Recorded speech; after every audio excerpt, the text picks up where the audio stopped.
अब अगर ये पावर प्लांट पे हमला करता है तो ये उस जगह फंस जाएगा जहां से निकलना इसके लिए बहुत मुश्किल है। ईरान जितने भी खित्ते के अंदर उन ममालिक ये जहां से अटैक्स आ रहे हैं उन ममालिक के ऊपर जो चल रहे हैं पावर प्लांट उनके ऊपर हमला करेगा। पावर प्लांट पे हमला बहुत खतरनाक होगा। ये गल्फ कंट्रीज ने वैसे भी आज तक जो है वो इस तरीके के हालात नहीं देखे कि एक घंटा भी जो है वो बिजली जाए इनके मुल्कों में। ट्रम्प को पता है कि अगर ट्रम्प यहाँ पे पावर प्लांट पे हमला करेगा तो इतने मिसाइल दागे जाएंगे, इतने मिसाइल दागे जाएंगे कि ये इसका बेटा खुद कंफ्यूज हो जाएगा कि कहां से मिसाइल आ रहे हैं। सिर्फ 61st वेव के अंदर इसराइल के ऊपर 500 टारगेट एक साथ, 500 टारगेट एक साथ जो है वो लॉन्च किए। भाई हालत बुरी हुई भी है इसराइल के अंदर। आपने डिमोना का हाल देखा, आहोद के अंदर इन्होंने किस तरीके से मिसाइल मारा है। 100 मिसाइलें तो एक साथ गिरे पे गिरे जा रही हैं। हैदर भाई फिर भी वो कहते हैं कि 200 लोग इंजर हुए हैं हमारे। इंडियन जर्नलिस्ट बाहर आके कहता है कि भाई हाल बुरा है, लाशें जो है वो बंकरों के अंदर पड़ी हुई है, बताने वाला कोई नहीं है। मैंने अपनी वीडियोस में भी बताया, ट्विटर पे भी मैंने लगाए पोस्ट कि भाई देख लो जो एसिड्स हैं, जो फाइटर जेट्स हैं, जो स्ट्रेटो टैंकर्स हैं वो मूव हो रहे हैं। तो ऐसा कैसे मुमकिन है कि इन अरब ममालिक को बिल्कुल भी अंदाजा नहीं था कि हमारे बेसों में जो इतनी मूवमेंट हो रही है वो किस चीज के लिए ट्रम्प जो है वो अपने जहाज लेके आया था, उसको क्या लेके जाना था वहां से। हैदर भाई एक खतरा अरब ममालिक को ये है, अगर उन्होंने अमेरिका की लाइन टो नहीं की, अगर वो अमेरिका के हिसाब से नहीं चले तो उनका खुद का तख्ता जो है वो पलट सकता है। इनकी अगर अमेरिका से होती है अनबन तो इनको खतरा ये है कि अमेरिका ने जो इनको तख्त पे बिठाया हुआ है इतनी जल्दी से गिरा सकता है जितनी जल्दी से उनसे तख्त पे बिठाया है। एक डायपर पहनने वाली फौज जो बर्गर किंग खाती हो पूरा दिन और जो एसी में रहती हो, जिसके घरों में जो है वो रो रो के जो है वो सोशल मीडिया पे वीडियोस बना के जेरल्ड आर फोर्ड के टॉयलेट चौक किए जा रहे हो कि हमें वापस भेजो, क्या वो फौज लड़ाई कर सकती है उस कौम के साथ जिसने 47 साल ना सिर्फ सैंक्शन सही बल्कि जिसके वजूद के अंदर ही ये है कि हमें दुश्मन बड़े शैतान को हराना है। अमेरिका मेरे ख्याल में अगर आ भी जाता है, लेट सपोज कब्जा भी कर लेता है, खार्ग आइलैंड पे आ गए, बमबारी कर दी पूरे खार्ग आइलैंड पे और आके बैठ गए। हैदर भाई ईरान अपनी ही तेल की तनसीबात पे अमेरिकन फौजियों को 4-5 हजार जितने भी हैं उनके ऊपर मिसाइल बरसाएगा। वो तेल की फिक्र नहीं करेगा। ये सऊदी अरब जो है वो ताइफ में मूव कर रहा है चीजें जो 90 किलोमीटर दूर है मक्का से, वहां से अमेरिका क्योंकि वहां से हमला करने की कोशिश करेगा क्योंकि उसको पता है कि ईरान जो है वो रिटेलिएशन में टकराएगा, क्योंकि जाहिर है मक्का मदीना के आसपास जो है अगर कोई भी चीज होती है तो वो ऐसा दिखाया जाएगा जैसे ईरान ने नाउजुबिल्ला नाउजुबिल्ला नाउजुबिल्ला खुदा के घर की तरफ जो है वो शायद ऐसा कुछ किया है। पाकिस्तान बहुत अच्छी सिचुएशन में है, बहुत अच्छी पोजीशन में है ईरान के साथ। सिर्फ बहुत कम लोग जानते हैं हकायक के वाकई में पाकिस्तान ने 12 दिन की जंग में बहुत ज्यादा साथ दिया, बहुत कम लोग जानते हैं ये बात। लेकिन अभी इस वक्त नजर ऐसा आ रहा है कि पाकिस्तान जो है वो साथ खड़ा हुआ है और साथ है। पाकिस्तान का फ्यूचर मुझे लग रहा है कि बहुत ब्राइट होगा। गैस पाइपलाइन मुझे लग रहा है लग जाएगी और मुझे लग रहा है कि पाकिस्तान तेल लेना शुरू कर देगा ईरान से। ईरान में फ्यूल प्राइसेस 8.5 रुपए, 8 रुपए ये ईरानियों के लिए, खारजियों के लिए और जिनके पास कार्ड नहीं है उनके लिए 15 रुपए लीटर है। बिस्मिल्लाहिर्रहमानिर्रहीम। अस्सलाम वालेकुम व्यूअर्स, प्रोग्राम में खुश आमदीद। मैं हूं हैदर हयात खान। अमेरिका ने ईरान को एक मरतबा फिर धमकाया है कि अगर स्ट्रेट ऑफ हॉर्मुज मुकम्मल तौर पर रीओपन नहीं होती तो अमेरिका स्ट्राइक करेगा ईरान के पावर प्लांट्स को और स्टार्ट करेगा ईरान के सबसे बड़े पावर प्लांट से। उसके जवाब में ईरान ने भी धमकी दी है कि अगर ऐसा कोई अटैक होता है, ऐसी कोई स्ट्राइक होती है तो इस रीजन में जो पावर प्लांट्स हैं और जो वाटर इंफ्रास्ट्रक्चर है उसको हिट किया जाएगा। ये किस तरफ जा रहे हैं मामला, ईरान क्या सोच रहा है, ये इस रीजन के वो ममालिक जो अभी तक खामोश हैं, क्या मुस्तकबिल करीब में वो अमेरिका को बाकायदा तौर पर ज्वाइन करने जा रहे हैं ईरान के खिलाफ? इस पर प्रोग्राम में बात करेंगे।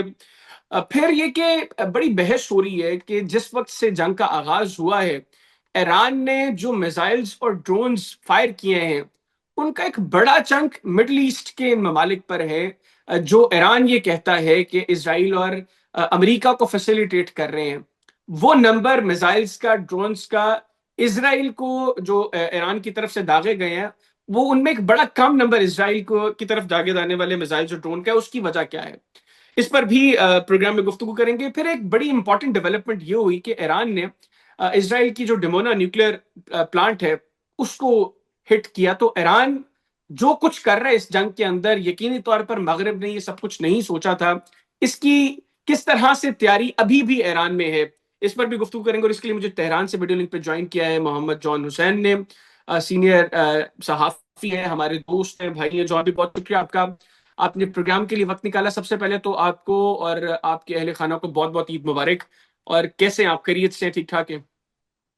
खैर मुबारक आपको, बहुत बहुत शुक्रिया मुझे बुलाने के लिए। सबसे पहले मैं आपके व्यूअर्स को कहना चाहूंगा कि हैदर भाई को प्लीज़ सब्सक्राइब करें, फॉलो करें। मेरे पास सबसे ज़्यादा पसंदीदा जो है वो एंकर हैं और मेरे दोस्त भी हैं, तो प्लीज लेकिन सब्सक्राइब मेरा करें। कहना है कि उससे पहले व्यूअर्स को ये कहना ज्यादा जरूरी है कि इस वक्त ईरान और इस खत्ते में ये जो जंग जारी है, जो ईरान पर जंग मुसल्लत की गई अमेरिका और इसराइल की जानिब से, उस पर जितनी भी बेहतरीन और लेटेस्ट अपडेट्स हैं उनके लिए मोहम्मद जॉन हुसैन जो यूट्यूब चैनल है उसको आप सब्सक्राइब करें। और अभी उसके ऊपर एक बड़ा बेहतरीन इंटरव्यू डॉक्टर मरंडी का भी अभी जॉन भाई ने किया है, तो उसको भी जरूर आप लोग देखें। मैं लिंक चैनल का डिस्क्रिप्शन में आप लोगों के लिए शेयर कर दूंगा। गुफ्तगू का आगाज करते हैं जॉन भाई। सबसे पहले तो मुझे बताएं कि वो अल्टीमेटम तो खत्म हो गया, अब किस तरह की स्ट्राइक्स आप लोग एक्सपेक्ट कर रहे हैं डोनाल्ड ट्रंप की जानिब से? आपको लगता है कि हकीकतन अब ईरान का जो पावर प्लांट्स है, जो एनर्जी इंफ्रास्ट्रक्चर है, उसको अब हिट किया जाएगा? हैदर भाई, ये दीवानगी की कोई मंतक नहीं होती। ये बंदा कुछ भी पागलपने में और अपनी बेवकूफ़ी में कुछ भी कर सकता है। और मैं वो संजीदा नहीं रहूंगा क्योंकि अब वक्त चला गया है। क्योंकि ट्रम्प जब ऐसी बातें कर रहा है तो हम जर्नलिस्ट भी जो है ना, यहाँ बैठ के एक बंदा जो है वो हो जाता है कि बहरहाल हकायक को भी देखते हुए अगर मद्देनजर रखें तो नज़र ऐसा ही आता है कि डोनाल्ड ट्रंप ने अकली फैसलों को कम किया है, जज्बाती फैसलों को ज़्यादा किया है। और कभी कभार तो ऐसा लगता है कि फैसले जज्बाती भी नहीं है, बिल्कुल जो है वो शायद किसी और के कहने पे ट्रम्प जो है वो काम कर रहा है। इसने पहले भी आयतुल्लाह खामनाई को जो शहीद किया, ईरान के ऊपर हमला किया, अभी इसको पता चल गया कि गलत किया, ये फंस गया। अब अगर ये पावर प्लांट पे हमला करता है तो ये उस जगह फंस जाएगा जहां से निकलना इसके लिए बहुत मुश्किल है। इसकी वजह क्या है? इसकी वजह ये है कि ईरान जितने भी खित्ते के अंदर उन ममालिक के जहां से अटैक्स आ रहे हैं, उन ममालिक के ऊपर जो उनकी जो चल रहे हैं पावर प्लांट, उनके ऊपर हमला करेगा। और देखें, पावर प्लांट पे हमला बहुत खतरनाक होगा क्योंकि ये गल्फ कंट्रीज ने वैसे भी आज तक जो है वो इस तरीके के हालात नहीं देखे कि एक घंटा भी जो है वो बिजली जाए इनके मुल्कों में। तो मेरे ख्याल में बहुत ज़्यादा नुकसान होगा। डोनाल्ड ट्रंप कर भी सकता है ऐसा, लेकिन बहरहाल इसके चांसेस कम हैं। अगर रैशनली देखें तो नहीं करेगा। अगर देखें कि शायद उसने डोनाल्ड ट्रंप ने जो एपैक की लॉबी से और जो एडल्सन से पैसे लिए हैं $250 मिलियन, अगर उसको मद्देनजर रखें तो ये बिल्कुल हमला कर सकता है। लेकिन उसका अंजाम बहुत बुरा होगा, ना सिर्फ मिडिल ईस्ट के अंदर बल्कि इसराइल के अंदर तो तबाही जो फैलेगी वो फैलेगी ही फैलेगी। नहीं तो आप क्या एक्सपेक्ट कर रहे हैं? मतलब जिस तरह आपने कहा कि जो हालात हैं उसमें डोनाल्ड ट्रंप आपको लगता नहीं कि ऐसा करेगा, ना करने की वजह क्या है? ये जो धमकी ईरान की जानिब से दी गई है कि मिडिल ईस्ट के जो ममालिक हैं हम उनके न्यूक्लियर फैसिलिटीज, सॉरी, जो उनकी पावर फैसिलिटीज हैं हम उनको हिट करेंगे, ये वो धमकी उसकी वजह है? हैदर भाई, बड़े अदब के साथ, इसका जो बेटा है अमेरिका का, ये जो बैठा हुआ है खत्ते के अंदर, ट्रम्प को पता है कि अगर ट्रम्प यहाँ पे पावर प्लांट पे हमला करेगा तो इतने मिसाइल दागे जाएंगे, इतने मिसाइल दागे जाएंगे कि ये इसका बेटा खुद कंफ्यूज हो जाएगा कि कहाँ से मिसाइल आ रहे हैं। तो आई थिंक ये जो है वो कभी भी ऐसी हरकत नहीं करेगा। अगर अगेन अगर मंतकी, अगर अकली फैसला मद्देनजर रखें कि क्या होना चाहिए स्ट्रेटेजिक एसेट्स के हवाले से, स्ट्रेटेजिक टैक्टिक्स के हवाले से, तो स्ट्रेटेजिक रूट यही है कि डोनाल्ड ट्रंप जो है वो ये हमला ना करे। But at the same time हम देख चुके हैं कि स्ट्रैटेजी इसके अंदर प्ले आउट नहीं करी इस कॉन्फ्लिक्ट के अंदर। तो हो भी सकता है कि वो ऐसा कर ले क्योंकि चॉइस बहुत कम है। और पूरी आवाम को ब्लैकमेल करने के लिए ये इवेंट क्रिएट करना, आई डोंट थिंक इसके अंदर कोई जो है वो मसला है ट्रम्प को करने में।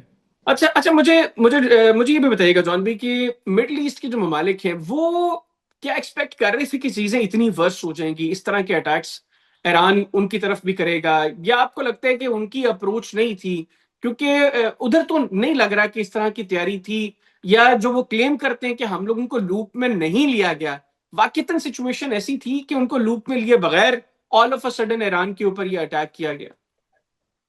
देखें, इनके फैसले, मिडिल ईस्ट के ममालिक के जो फैसले हैं अरब ममालिक के, वो उनके अपने नहीं होते। इनकी पूरी खलकत है इनकी बादशाहत की, वो इस चीज़ के ऊपर डिपेंडेंट है कि कब ट्रम्प साहब और जो बाइडेन हो, ओबामा हो, जितने भी प्रेसिडेंट गए हैं, अब वो साहब के जो असिस्टेंट हैं वो फ़ोन करके कहेंगे कि जी आपने ये करना है, आपने वो करना है। और यहाँ पे पूरी पूरी टीम्स बैठी हुई होती हैं मिडिल ईस्ट की कंट्रीज के अंदर जो पॉलिसी मेकिंग ड्राइव कर रही होती हैं। जाहिर सी बात है, खुद भी पढ़ने लिखने का रिवाज इतना नहीं है, तेल के ऊपर जाहिर है उन्होंने जो कमाया है वो कमाया है। और इन्वेस्टमेंट, अमेरिका भी इनको पैसे की वजह से और ब्लैकमेल कर करके पैसे लेने के लिए जो है वो प्रोटेक्शन के लिए कहता है। तो इन्होंने इस तस्वुर के अंदर कि हम प्रोटेक्टेड हैं, America the global power the might हमें प्रोटेक्ट करेगी, क्योंकि खुदा पे तो यकीन है नहीं अमेरिका जो है वो खुदा से ऊपर है मेरी नज़र में, इन इन अरब ममालिक की नज़र में। तो इनको ये कभी भी नहीं अंदाजा था कि ऐसी ग्लोबल पावर, ऐसा जो है वो रसीद कर सकते हैं अपने मुंह पे कि उसका F-35 फाइटर, जो दुनिया का सबसे ज्यादा सेलिब्रेटेड जेट है, उसको कोई पहली दफा हिट करे। तो ना सिर्फ ये कि उनको पहली दफा हिट करे कि अमेरिका को नुकसान हो, बल्कि इनके खुद के जो बेसिस इन्होंने बनाए हुए थे, अड्डे जो दिए हुए थे अमेरिका को अपनी बादशाहत को प्रोटेक्ट करने के लिए, और जो स्ट्रैटो टैंकर्स उड़ रहे थे, जब एसिड्स मूव हो रहे थे हैदर भाई, और मैं जंग से पहले दिखा रहा कि एसिड्स मूव हो रहे हैं, मैंने अपनी वीडियोस में भी बताया, ट्विटर पे भी मैंने लगाए पोस्ट कि भाई देख लो, जो एसिड्स हैं, जो फाइटर जेट्स हैं, जो स्ट्रैटो टैंकर्स हैं, वो मूव हो रहे हैं। तो ऐसा कैसे मुमकिन है कि इन अरब ममालिक को बिल्कुल भी अंदाजा नहीं था कि हमारे बेसों में जो इतनी मूवमेंट हो रही है, वो किस चीज के लिए ट्रम्प जो है वो अपने जहाज लेके आया था, उसको क्या लेके जाना था वहां से। सवाल ये है कि वो क्या क्या ऐसी चीज है, क्या करने के लिए आया था। वो तो क्लियर है, इन अरब ममालिक को जो है वो अंदाजा था कि कुछ ना कुछ हो रहा है। बहरहाल अटैक का दिन कब होगा, अटैक का टाइम कब होगा, ये किसी को नहीं पता था, लेकिन सबको पता था कि अमेरिका कभी भी जंग कर सकता है, क्योंकि ये नई चीज नहीं है। 12 दिन की जंग भी ऐसी हुई थी। और इन्होंने अपनी जिंदगियां जिस तरीके से गुजारी हैं, अरबियों ने, मुझे लग रहा है कि इनको बहुत मुश्किल वक्त फेस होगा, सिवाय सऊदी अरब के, क्योंकि सऊदी अरब फिर भी मजबूत है इन ममालिक में। तो मुझे लग रहा है कि यूएई, बहरीन, ये जितने भी ममालिक हैं, इनको बहुत बहुत मुश्किल होगी दोबारा खड़ा होने के लिए इफेक्टिवली। नहीं, लेकिन लेकिन अभी अभी तक जो नुकसान हुआ हम देख रहे हैं। मैं कल एक रिपोर्ट पढ़ रहा था कि यूएई का जो रियल एस्टेट सेक्टर है वो 25% गिर गया है।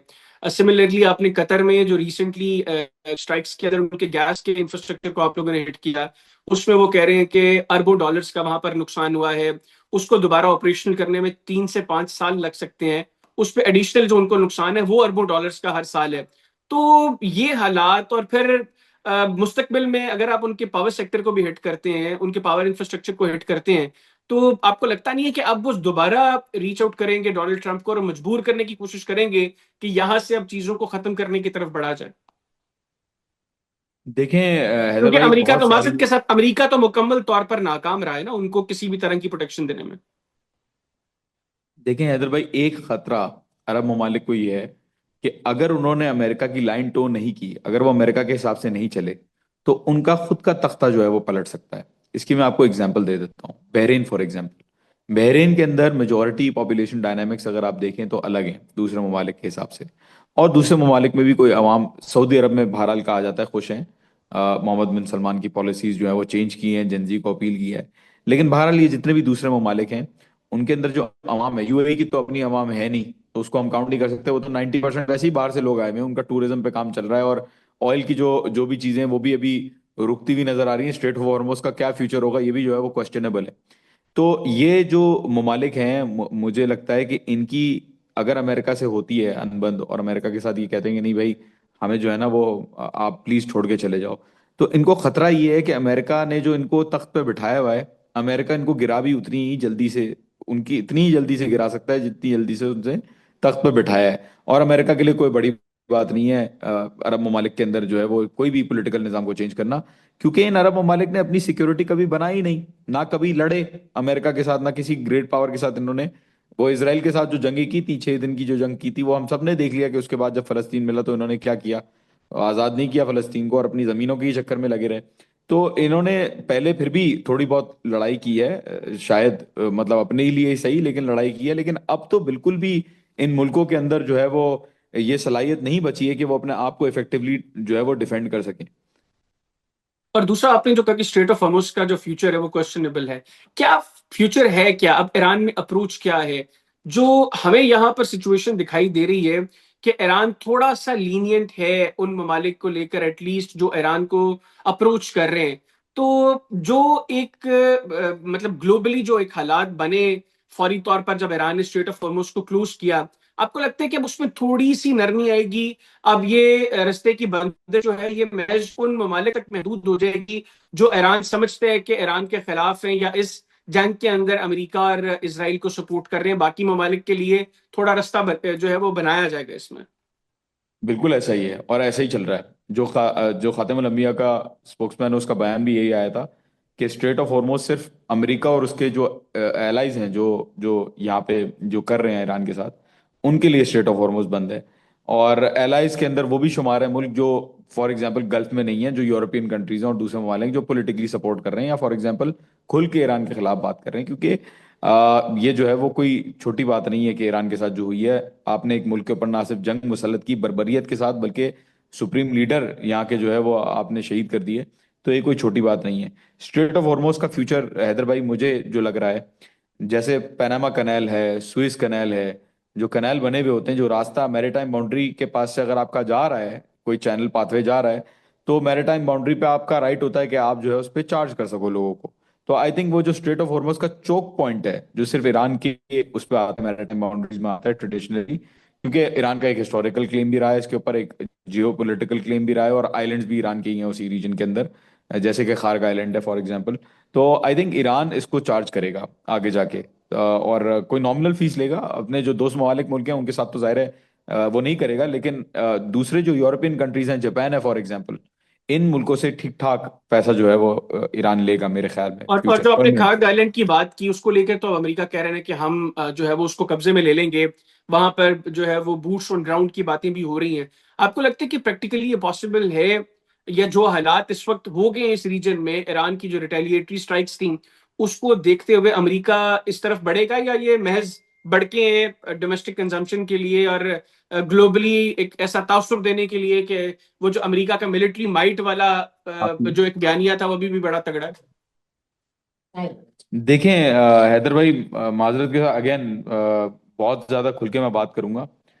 एक डायपर पहनने वाली फौज जो बर्गर किंग खाती हो पूरा दिन और जो एसी में रहती हो, जिसके घरों में जो है वो ये रो रो के जो है वो सोशल मीडिया पे वीडियोस बना के जेरल्ड आर फोर्ड के टॉयलेट चौक किए जा रहे हो कि हमें वापस भेजो, क्या वो फौज लड़ाई कर सकती है उस कौम के साथ जिसने 47 साल ना सिर्फ सैंक्शन सही, बल्कि जिसके वजूद के अंदर ही ये है कि हमें दुश्मन बड़े शैतान को हराना है? तो देखें, कोई कंपैरिजन नहीं है इन लोगों के बीच में और अमेरिकन जो ट्रूप्स आएंगे उनके बीच में, कोई कंपैरिजन नहीं है। अमेरिका मेरे ख्याल में अगर आ भी जाता है, लेट सपोज कब्जा भी कर लेता है, मैं आपसे कहता हूं चलें खार्ग आइलैंड पे आ गए, बमबारी कर दी पूरे खार्ग आइलैंड पे और आके बैठ गए, हैदर भाई ईरान अपनी ही तेल की तनसीबात पे अमेरिकन फौजियों को 4-5 हजार जितने भी हैं उनके ऊपर मिसाइल बरसाएगा, वो तेल की फिक्र नहीं करेगा।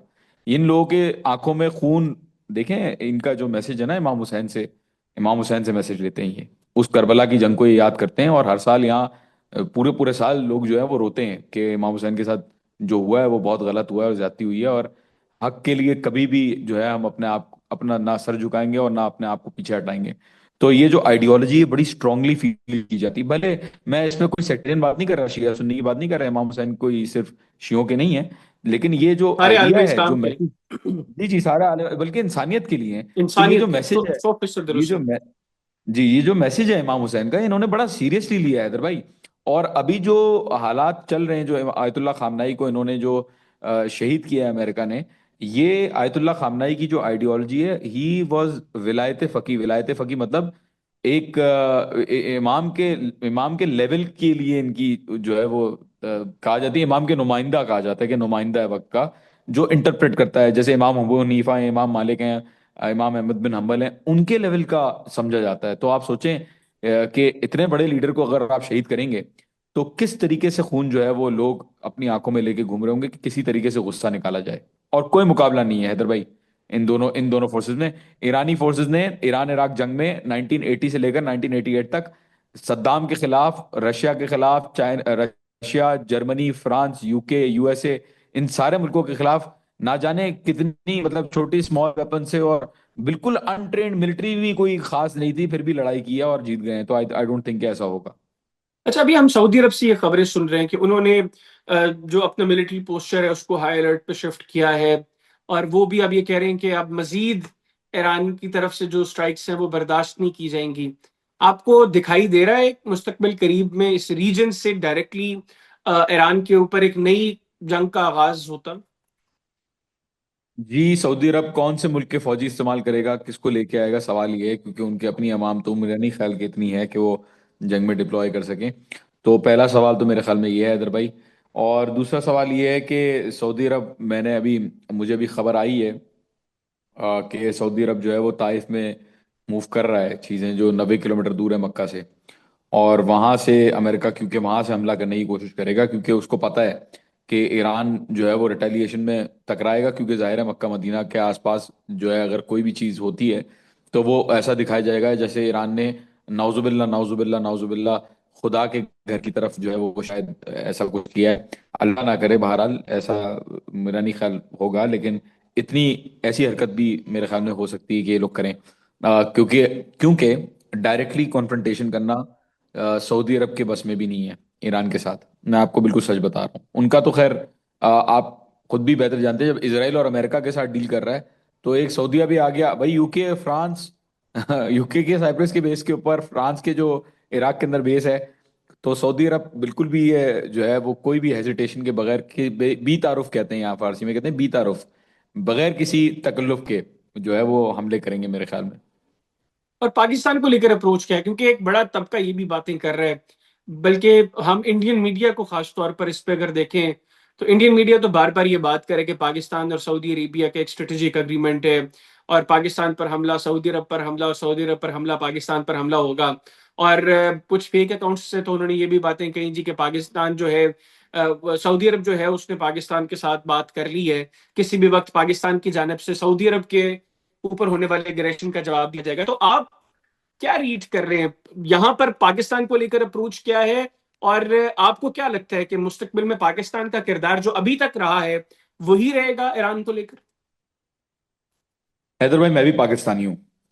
मेरे भी डिफरेंसेस रहे हैं पाकिस्तान की आर्मी के साथ, मुझे भी शिकायतें रही हैं। जाहिर है हम पाकिस्तान में रहते हैं तो हमें पता है कि किस तरीके से हालात रहे हैं पहले पाकिस्तान के। लेकिन अब पाकिस्तान बहुत अच्छी सिचुएशन में है, बहुत अच्छी पोजीशन में है ईरान के साथ। सिर्फ बहुत कम लोग जानते हैं हकायक के, वाकई में पाकिस्तान ने 12 दिन की जंग में बहुत ज्यादा साथ दिया, बहुत कम लोग जानते हैं ये बात। तो ये कहना, क्रिटिसिज्म वैलिड जहां हो वहां करें, लेकिन जहां पाकिस्तान नहीं आया जंग के अंदर, हमारे लोग गलत मेरे ख्याल में पाकिस्तानी आर्मी को और लीडरशिप को गलत क्रिटिसाइज, दूसरी चीजों के ऊपर आप क्रिटिसाइज करें बिल्कुल, जो भी दूसरे मसाइल हैं आपको जो फील होता है, लेकिन अभी इस वक्त नजर ऐसा आ रहा है कि पाकिस्तान जो है वो साथ खड़ा हुआ है और साथ है।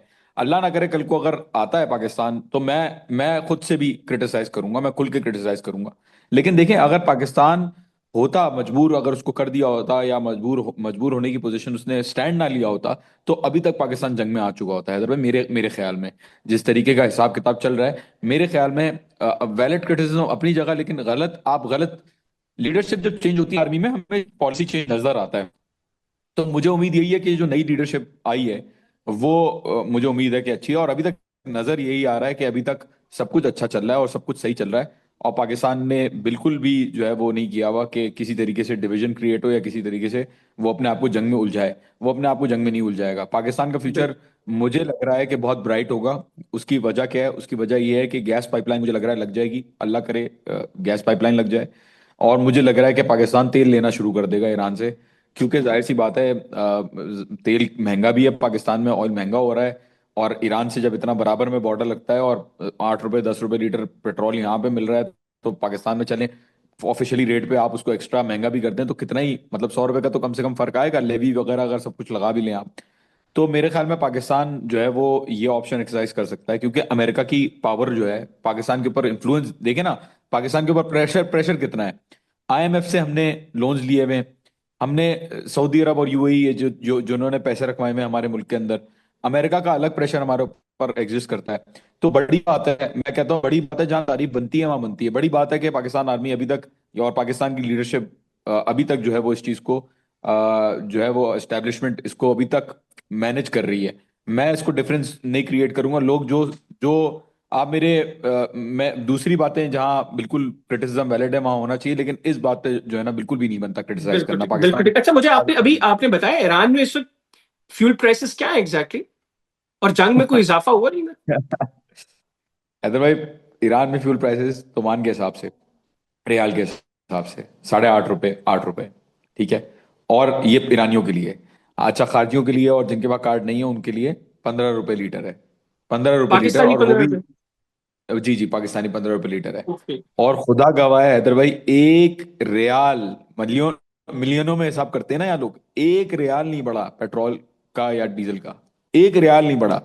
तो आप सोचें कि कितना, मतलब कितनी फीजिबिलिटी है यहाँ पे पेट्रोल की, लोग यार यकीन नहीं करते लोग। मेरे पूरे घर के अंदर सेंट्रल, मैं आपको एक चीज बताता हूँ, मेरे पूरे घर के अंदर सेंट्रल एयर कंडीशन चलता है, किचन में भी जो है वो चलता है एसी। कितना बिल आता होगा हैदर भाई, आप गैस करें। 24 घंटे नो एसी आइडिया। चल रहा है। नो अच्छा, यहाँ आइडिया। पंखे नहीं होते। मेरा अच्छा। बिल आता है 4,500 5,000 रुपए 2 महीने का। 2 महीने का, अच्छा, पाकिस्तान रुपए में, यस। 2 महीने का 4,500 जिसमें रुपए से 24 5,000। घंटे आपके एसी चल रहे हैं। 24 घंटे, 24 घंटे। और हमें बर्ग वाले बोल के जाते हैं, इलेक्ट्रिसिटी वाले, कि भाई आपके यहाँ बिजली बहुत ज्यादा यूज होती है, क्योंकि ईरानियों के अंदर इतना ज्यादा, मतलब वो इतनी, ऐसा नहीं है वो बस असराफ नहीं, मतलब वो नहीं करते। हमारा तो 24 घंटे तौबा तौबा खुला रहता है। तो बहरहाल मैं बता रहा हूँ ना, इतना सस्ता है कि आदतें खराब हो गई लोगों की। पानी जो है वो टैप नलके से निकाल के पीते हैं। लेकिन यहाँ और यहाँ तो बातें, यहाँ पर तो हम देख रहे हैं कि जो मगरबी मीडिया जो है वो बता रहे जी। हैं, डोनाल्ड ट्रंप बता रहे हैं, वो तो बताने की बड़ा क्योस है ईरान में। खाने पीने की किल्लत हो गई है, खुराक की कमी है, लोग जो है वो परेशान है। भाई यहाँ तसव्वुर नहीं किया जाता कि कोई चीज आप जो है वो, होर्डिंग कहते हैं ना, क्या कहते हैं उसे, जो आप ले ले, आप एक साथ बहुत सारी चीज जमा कर लें। यहाँ तसव्वुर नहीं है। मैं यहाँ दुकानों पे जाता हूँ, दुकानें भरी हुई हैं, डिस्काउंट लगे हुए हैं दुकानों के ऊपर। कोई उल्टा रिएक्शन है, देखें। मैं आपको एक एग्जांपल देता हूँ। मैं पिछली 12 दिन की जंग में मैंने ये गलती की, पाकिस्तानी होने के नाते मैं घबरा गया। मैंने कहा भाई जंग हो गई है, चलो भाई आटा वाटा खरीद लो, लोग जमा हो जाएंगे। मैं पहुंच हम्म। गया मैं पहुंच गया आटे वाली नानवाई के पास, नानवाई के पास गया। वो रश वश कुछ नहीं था, नॉर्मल जैसे खड़े होते हैं लोग रोटी लेने के लिए, एक एक रोटी लेके जा रहे थे। अच्छा, मैं आया भागता हुआ, मैंने कहा कहीं रश तो नहीं। मैंने कहा अच्छा, लोग शायद लेके जा चुके हैं और अभी एक एक रोटी जो है ना शायद बट रही है, वही मिल रही वाला है। सिस्टम है, रैशनिंग हो रही है शायद। मैं गया, मैंने कहा यार 25 किलो आटा दे दो उस्ताद। वो मेरी शक्ल देख रहा, कह रहा है 25 किलो, मैं वजन कैसे करूंगा भाई, क्यों 25 किलो क्यों चाहिए आपको, इतना ज्यादा कैसे। मैंने कहा भाई जंग हो गई है, 25 किलो आटा दो, कल को अल्लाह ना करे। वो हैरान हो गया, हैदर भाई, वो हैरान हो गया। वो कह रहा है तो जंग हो गई है तो तुम 25 किलो आटा क्यों लेके जा रहे हो। मतलब उसके दिमाग में ये बात रजिस्टर ही नहीं हो रही थी कि एक इंसान ऐसा भी हो सकता है जो भागता हुआ आए इस नियत से कि यार चीज खत्म ना हो जाए, कोई दूसरा ना ले ले तो मैं ले लूं। शर्मिंदगी हमें हुई, मुझे शर्मिंदगी हुई, मैंने सीखा उस सबक से। मैंने कहा नहीं यार, यहाँ ऐसा नहीं है। कोई बैंकों पे लोग नहीं जाते, कोई रोटी के पास चावल की जो है वो ऐसी सिचुएशन, तो बिल्कुल झूठ बोला जाता है। वेस्टर्न मीडिया पे बिल्कुल झूठ बोला जाता है। आपको मैं बताऊं, ईरान इतना डेवलप्ड है, यहाँ पे 7 7 फ्लोर नीचे मेट्रो स्टेशन का जो है वो टनलिंग हुई भी है। इतनी इतनी एडवांस्ड इनकी ट्रेन्स हैं और इनके मेट्रो स्टेशन हैं। सिर्फ तेहरान के अंदर ही 50 से ज्यादा जो है इन्होंने मेट्रो स्टेशन बनाए हुए हैं। तो आप सोचें कि और 7 लाइनें हैं, 7 लाइन्स हैं। तो आप सोचें कि ईरान जिसके बारे में बोला जाता है ना कि ये बड़ा रिग्रेसिव है, इकोनॉमिकली डेवलप्ड नहीं है। आप सोचें कि यहाँ पे जो लोग, मेरे ख्याल में आप आएंगे, मेरे ख्याल में आप आएंगे तो आपको मैं दिखा सकूंगा, मैं चले बता भी फिर, नहीं अल्लाह सकता। अल्लाह खैर रखे, हालात बेहतर होते हैं तो मैं इंशाल्लाह चक्कर भी जी, लगाएंगे नहीं आपके साथ, जरूर ईरान की सैर भी करेंगे, जरूर। एक्सप्लोर भी करेंगे इसको। आखिर में ये बताइएगा, मैं भी आपके इंटरव्यू से पहले कुछ स्टेट्स जो है वो पढ़ रहा था। अभी तक जो मैंने पढ़ा, मैं गलत हूं तो मुझे बता दीजिएगा, तकरीबन 6,500 से जायद ड्रोन्स और मिसाइल्स जो है वो ईरान ने फायर किए हैं इस जंग के अंदर। जो नंबर्स मेरे पास है उनमें तकरीबन 850 के करीब इसराइल, और तकरीबन 5,600 वो मिडल ईस्ट में इन ममालिक पर दागे हैं, जिनमें सबसे ज्यादा यूएई पर 1800 से जायद, कवैत पर 550 से जायद, सऊदी अरेबिया पर 470 से जायद, बहरीन पर 380 से जायद, जॉर्डन पर 240 और कतर पर 200 से जायद। जबकि इसराइल की बात करें तो तकरीबन 300 से जायद बैलिस्टिक मिसाइल्स और 550 से जायद यूएवीज जो हैं वो इसराइल की तरफ दागे गए हैं। तो लोग कह रहे हैं कि जंग तो आपकी अमेरिका और इसराइल के साथ है, ठीक है, आप समझते हैं कि ये ममालिक उनको फैसिलिटेट कर रहे हैं, तो इतना बड़ा नंबर जो आपने इन ममालिक की तरफ दागा, क्या ही बेहतर होता कि अगर ये सारे आप इसराइल पर दागते और जिस तरह तबाही हो रही है, एक ही दफा उस छोटे शैतान का मकू ठपा जाता। सिर्फ 61st वेव के अंदर इसराइल के ऊपर 500 टारगेट एक साथ, 500 टारगेट एक साथ जो है वो लॉन्च किए हैं। ये खबरें जो अमेरिका देता है, पहले कहता है कि हमने सारी मिसाइलें खत्म कर दी, फिर कहता है कि इतनी मिसाइलें जो है वो इतने सारी, और यूएई के अंदर कितनी, अंदर कितनी मिसाइलें बोली आपने। और 1800 से ज्यादा। यूएई के अंदर अगर 1,800 से ज्यादा मिसाइलें गई होती तो मेरी गारंटी है कि खुद यहाँ पे यूएई का बादशाह जो है वो आता और कहता भाई मेरा मुल्क ले लो, मुझे बचा लो। क्योंकि 1800 मिसाइलें अगर यूएई जैसी जगह के ऊपर दाग दे कोई, जहां डिफेंसेस जो है वो पूरा दिन जहाज घूम रहा होता है कि एक ड्रोन आएगा तो मैं इंटरसेप्ट करूंगा, आप वीडियोस देखें, फाइटर जेट्स घूम रहे होते हैं एक एक ड्रोन को ढूंढने के लिए, और जो इंटरसेप्ट और जो नजर आता है ना, वो ये नजर आता है कि 8 10 8 5, ये डेली की टैली होती है। आप भी जाहिर है जर्नलिस्ट है, न्यूज में आपको खबर आती है कि भाई ये इंटरसेप्ट हो गया, ये लग गया। ये डेटा अपनी तरफ से इसराइल दे देता है कि 400 हमारे ऊपर मारे हैं, बाकी जो है वो सारे। भाई हालत बुरी हुई हुई है इसराइल के अंदर, ऐसी हालत बुरी उसमें हुई तो हुई कोई है। शक नहीं। आपने आपने दिमोना का हाल देखा, आहोद के अंदर इन्होंने किस तरीके से मिसाइल मारा है। 100 मिसाइलें तो एक साथ, मैंने खुद वीडियो है मेरे पास, मैं आपके साथ शेयर कर दूंगा, गिरे पे गिरे जा रही हैं हैदर भाई, फिर भी वो कहते हैं कि 200 लोग इंजर हुए हैं हमारे। डेथ कोई नहीं हुई, इंजर हुए हैं। और इंडियन जर्नलिस्ट बाहर आके कहता है कि भाई हाल बुरा है, लाशें जो है वो बंकरों के अंदर पड़ी हुई है, बताने वाला कोई नहीं है। इजरायली जो रिजीम है वो इजाजत नहीं दे रही कि आप जाके वीडियोस बनाओ। तो बात सारी ये है कि ये नंबर्स अपनी तरफ से देते हैं तफरका फैलाने के लिए, इंतशार फैलाने के लिए। आप मुझे खुद बताएं, क्यों ईरान इतना ज्यादा मारेगा मिडिल ईस्टर्न कंट्रीज के ऊपर? इसराइल के ऊपर जब मार सकता है वो बिला वजह जाया करेगा इन अरब ममालिक के ऊपर, जहां उसको पता है कि जान ही नहीं है, एक मिसाइल जाएगा लग जाएगा, वो वैसे ही जो है वो बेचारे घबरा जाते हैं, सब भागना शुरू हो जाते हैं इधर उधर, फ्लाइटें बंद हो जाती हैं। एक एक मिसाइल छोटा छोटा दागता रहेगा ईरान इन सारी मिडिल ईस्टर्न ममालिक के ऊपर, और इसराइल के ऊपर जो है वो प्रॉपर वेव्स शुरू होती हैं। मैं आपके साथ डेटा भी शेयर कर दूंगा, जिस तरीके की वेव्स जा रही है ना हैदर भाई। आप ये देखें कि मल्टीपल शहरों के अंदर एक साथ 10 10 शहरों, इसराइल के 10 10 शहरों के अंदर अभी जो वेव गई है, अश्कलोन, गैलीली, आप पढ़ लीजिएगा, तेल अवीव, बेतियाम, मतलब आप यू नेम इट, मैं आपके साथ वेव की डिटेल शेयर कर दूंगा। तो नहीं तो अनफॉर्चुनेटली हमारे। अभी जो हालात ईरान ने इसराइल में बना दिए हैं, वो लोग जो ईरान में रिजीम चेंज के ख्वाहिशमंद थे, ऐसा तो नहीं होगा कि जितना क्योस इसराइल में अब हो गया है वहां पर ही कोई रिजीम चेंज हो जाए? जी इसराइल के अंदर भी रिजीम चेंज हो सकती है, लेकिन मुझे लगता है इसराइल से पहले शायद अमेरिका की रिजीम चेंज हो जाएगी, ये जो मिड टर्म इलेक्शन आ रहा है ना, मुझे लगता है वहां पे। और बहरीन के अंदर जो है बहरीन के अंदर मुझे लगता है कि काफी चांसेस हैं चीजों को चेंज होने के। तो बिल्कुल हैदर भाई, बिल्कुल। ये जो, हाँ, तो ये जो बातें हैं, ये डेटा जो है ये कैसे कैलकुलेट कर रहे हैं, मतलब ये कौन कौन दे रहा है, स्टेटिस्टिक्स कौन दे रहा है भाई? सवाल ये है ना, क्योंकि ईरान तो अपनी वेव्स में बताता है कि डेफिनेटली हमने वही लोग दे रहे हैं ये। जो चाहते हैं कि इस रीजन में ईरान के लिए हालात को मजीद खराब किया जाए, यस। और नहीं, और ताकि डिवाइड भी पैदा हो। इन गलत यस, नंबर्स ताकि। के साथ जो है वो एक गलत अप्रोच को जो है वो यहाँ पर सेट किया जाए। बहुत शुक्रिया जॉन भाई, आपने प्रोग्राम के लिए वक्त निकाला। जाते जाते जॉन भाई का जो अपना व्हाट्सएप चैनल है, वहां पर भी लेटेस्ट अपडेट्स आती हैं, तो वो लोग जो यूट्यूब को कम जो है यूट्यूब पर वक्त गुजारते हैं, उनके लिए मैं लिंक डिस्क्रिप्शन में उस व्हाट्सएप चैनल का भी छोड़े जा रहा हूँ।